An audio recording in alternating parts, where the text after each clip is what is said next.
আসসালামু আলাইকুম। আমি doctor Sakib Ahmed, orthopaedics, trauma and tumour consultant হিসেবে কুমিল্লা মেডিনোভা মেডিকেল সার্ভিসে কর্তব্যরত আছি। আজকে আমি আপনাদের আমার এক বৃদ্ধ মায়ের পায়ে গোড়ালির ব্যথা পাওয়ার গল্প বলবো এবং কীভাবে বিলো নি কাস্ট বা শর্ট লেগ ব্যাক স্ল্যাপ দিয়ে থাকি আমরা, সেটি দেখাবো। আমার এই মাটি পিছলায় পড়ে যায় এবং পায়ে মোচড় খায়। তো তার গোড়ালিতে মোচড় খাওয়ার পরে গোড়ালিটা ফুলে যায়। তো আমার কাছে আসে, আমি এক্স রে করি। এক্স রেতে দেখা যায় যে তার এখানে অ্যাঙ্কেল স্প্রেন হয়েছে, অর্থাৎ তার হাড্ডি ভাঙে নাই, কিন্তু তার গোড়ালির রগ ছিঁড়ে গেছে। তো অনেক বেশি ফুলে যায় অ্যাঙ্কেল স্প্রেন হয়ে যাওয়ার পরে। অ্যাঙ্কেল স্প্রেন বা গোড়ালির রগ ছিঁড়ে গেলেও আমরা কিন্তু রোগীর কন্ডিশন অনুযায়ী প্লাস্টার দিয়ে থাকি। এছাড়া প্লাস্টার বাদে আমরা পাটাকে উঁচু করে রাখি, অনেক সময় ক্রেপ ব্যান্ডেজ বা অ্যাংলেটও দিয়ে থাকি। এইগুলা মেথডস অফ ইমোবিলাইজেশন এক এক রোগীর ক্ষেত্রে এক এক রকম হয়ে থাকে। আমার এই রোগীটি আমি প্লাস্টার দিয়ে দিই, সেটি হলো শর্ট লেগ ব্যাক স্ল্যাপ দিয়ে দিই এবং শর্ট লেগ ব্যাক স্ল্যাপটা 3 সপ্তাহ থাকবে। 3 সপ্তাহ পরে আমরা তার প্লাস্টারটা খুলে দিব। তো অনেকেই আমাকে জিজ্ঞাসা করেন, স্যার রগ ছিঁড়ে গেলে কি প্লাস্টার দেওয়ার প্রয়োজনীয়তা আছে? রগ ছিঁড়ে গেলে অবশ্যই আপনাকে পাটাকে রেস্টে দিতে হবে। এখন রেস্ট দেওয়ার অনেকগুলো উপায় আছে। তো এর মধ্যে আমরা রাইস থেরাপি দিয়ে থাকি। রাইস থেরাপির আর্তে রেস্ট, আইতে আইস, সিতে কম্প্রেশন, ইতে এলিভেশন। অর্থাৎ পাটাকে রেস্ট দিতে হবে, বরফ ঠান্ডা সেক দিতে হবে, পায়ে প্লাস্টার অথবা অ্যাংলেট অথবা ক্রেপ ব্যান্ডেজ দিয়ে পেঁচাই দিতে হবে, পায়ের নিচে বালিশ দিয়ে পাটা উঁচু করে রাখতে হবে। যে কোনো ফ্র্যাকচারে আমরা রাইস থেরাপি দিয়ে থাকি। রাইস থেরাপি হলো প্রাথমিক চিকিৎসা, যেটি সবাই আপনারা বাসায় দিতে পারেন। তো আমার এই মাটিকে আমি ব্যাক স্ল্যাপ দিয়ে দিই, কেননা তার এখানে প্লাস্টারটা দরকার। এক এক রোগীর অ্যাঙ্কেল স্প্রেনের গ্রেড অনুযায়ী এক এক রকম চিকিৎসা পদ্ধতি হয়ে থাকে। অনেক সময় দেখা যায় যে অ্যাঙ্কেল স্প্রেনে যদি গ্রেড 3 or 4 হয়, সেক্ষেত্রে কিন্তু আমাদের অপারেশনও করা লাগতে পারে। তো সেটা আসলে যারা ফুটবল খেলে বা যারা অ্যাথলেটস, তাদের এই অপারেশনগুলো করা হয়। নর্মাল পাবলিকের অপারেশন করা হয় না। তো অনেকেই জিজ্ঞাসা করেন যে স্যার প্লাস্টার কি ম্যান্ডেটরি কিনা? অনেক অ্যাঙ্কেল স্প্রেনেই প্লাস্টার ম্যান্ডেটরি না। সে যদি এই পায়ে ভর না দেয় এবং এই পাটাকে রেস্ট দেয়, হাঁটাহাঁটি কম করে, সেই ক্ষেত্রে প্লাস্টার না দিলেও চলে। কিন্তু কিছু কিছু রোগীর অবশ্যই প্লাস্টার দিতে হবে। বিশেষ করে যারা এরকম বয়স্ক রোগী, তাদের দেখা যাবে ব্যথার ওষুধ দিব, ব্যথার ওষুধ দেওয়ার পরে যখন ব্যথা ভালো হয়ে যাবে, এরপরে সে হাঁটা শুরু করবে যে আমি একটু দেখি তো হাঁটতে পারি কি না। তো ব্যথার ওষুধের কারণে সে ব্যথা কমে যাওয়ার পরে সে হাঁটা শুরু করে দেয়। দেখা যাচ্ছে 3 দিন পর থেকে সে হাঁটা শুরু করে দিবে। তখন তার যদি গ্রেড 1 ইনজুরি থাকে, তাহলে এটা গ্রেড 2 বা 3-তে কনভার্ট হয়। তখন তার এই পায়ের ব্যথা জীবনেও ভালো হয় না। যখনই সে হাঁটে তখনই সে ব্যথা পায়। তো আসলে আমরাও রোগীদেরকে বুঝাইতে পারি না মাঝে মাঝে যে আপনার যদি রগও ছিঁড়ে যায় তবুও আপনার প্লাস্টার দেওয়া লাগতে পারে। তো অনেক রোগী আমাদের ভুল বুঝে বলেন যে স্যার আমার তো ভাঙে নাই, তাহলে আমি প্লাস্টার কেন দিব? রগ ছিঁড়ে গেলেও যে প্লাস্টার দিতে হয়, এই কথাটা রোগীর লোকজন মানতে চায় না। তো আমরা প্লাস্টার দিয়ে দিই। প্লাস্টার দিয়ে দেওয়ার পরে দেখা যায় যে আল্লাহর রহমতে তার এই লিগামেন্ট ইনজুরিটা হিল হয়ে যায়। যে কোনো সফট টিস্যু ইনজুরির ক্ষেত্রে আমরা প্লাস্টার রাখি 3 সপ্তাহ, কেননা সফট টিস্যু বা লিগামেন্ট ইনজুরি ভালো হতে 3 সপ্তাহ সময় লাগে। এই জন্য আমরা 3 সপ্তাহে প্লাস্টার রেখে দিই। 3 সপ্তাহ রাখার পরে আমরা প্লাস্টার খুলে দিয়ে তাকে নরম স্যান্ডেল পরতে বলি এবং আস্তে আস্তে পায়ের অ্যাঙ্কেল জয়েন্টের কিছু এক্সারসাইজ দিয়ে দিই। অ্যাঙ্কেল ইনজুরি, অ্যাঙ্কেল স্প্রেনের ক্ষেত্রে রুগীরা অবশ্যই কখনোই হাই হিল পরবে না, সবসময় ফ্ল্যাট স্যান্ডেল পরতে হবে। এবং অ্যাঙ্কেল স্প্রেন বা লিগামেন্ট ছিঁড়ে যাওয়ার পরে আমরা প্লাস্টার খুলে দেওয়ার পর কিছু এক্সারসাইজ দিয়ে দিই। এই এক্সারসাইজ সম্পর্কিত আমার একটি ভিডিও আছে, আপনাদের যাদের অ্যাঙ্কেলের সমস্যা আপনারা ইচ্ছা করলে ওই ভিডিওটি দেখে আসতে পারেন। আর আমার এই মায়ের পায়ের ফোলা এবং তার কিভাবে আমি শর্ট লেগ ব্যাক স্ল্যাপ দিই, চলুন দেখে আসি।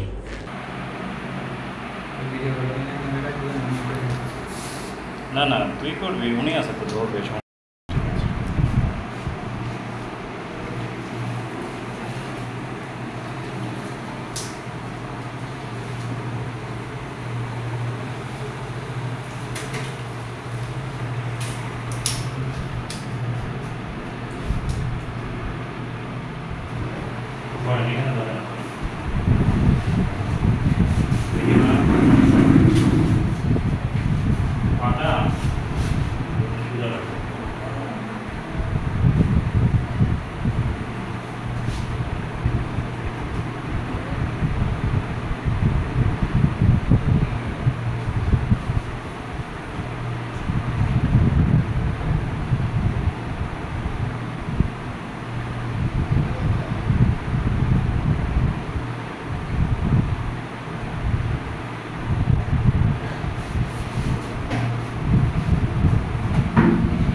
আমার দেন এমনি দিয়ে হ্যাঁ দিয়ে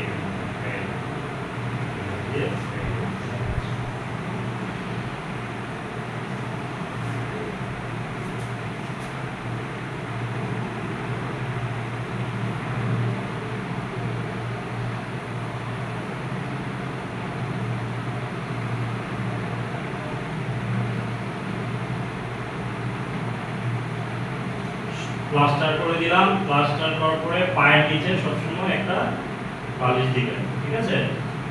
আর একটা ছোট্ট টেবিল ফ্যান দিয়ে দিবেন, গরমে তো প্লাস্টার ভেঙে যাবে, ঠিক আছে? সবসময় একটা টেবিল ফ্যান দিয়ে রাখবেন যাতে হামানিটা চুলকানিটা কম হয়। আমরা আজকে আপাতত প্লাস্টার করলাম, পাটা ফুলে যাওয়ার পরে 10 দিন পরে আমরা আরেকটা প্লাস্টার করবো। ওই প্লাস্টারটা একদম জোড়া লাগা রাখতে থাকবে। মানে এই ভাঙায় যদি অপারেশন না করেন তখন আপনাকে 2বার প্লাস্টার করতে হবে। ওই প্লাস্টারটা প্রায় মিনিমাম 3 মাস রাখতে হবে, বুঝতে পারছেন? পাটা নরম রাখেন গো মা, নরম। হ্যাঁ এইটা ঠিক আছে।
এভাবেই আমরা শর্ট লেগ ব্যাক স্ল্যাপ দিয়ে থাকি।